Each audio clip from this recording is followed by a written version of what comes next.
আসসালামু আলাইকুম। এই যে আমি যে বাউন্ডারির ভিতরে আছি, বাউন্ডারিটা একটা মসজিদ। মসজিদ এটা সাহাবীর গুহায় 7 সাহাবীর যে মাজার আছে সেই মাজারে আসছি।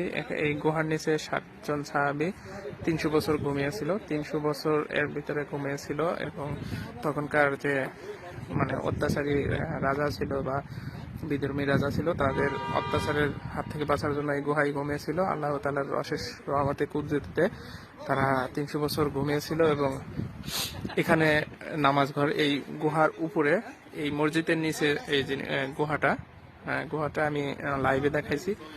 তো তার এই গুহার উপরে যে এই বাউন্ডারি দেখতেছেন, এটা আমার মনে হচ্ছে এটা মসজিদ।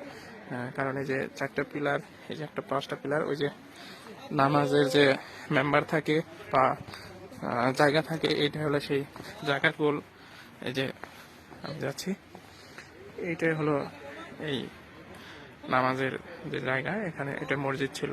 হ্যাঁ, এই যে গোলাকার চারকোনা পাথরের বেষ্টনী দিয়ে, পাথর দিয়ে তারা এই মসজিদটা বানিয়েছিল। এই যে পাথর একটার উপর একটা রেখে তারা এই মসজিদটা বানিয়েছিল। এই হলো অবস্থা এখানকার। তো পরবর্তী ভিডিও দেখার জন্য সাথে থাকবেন।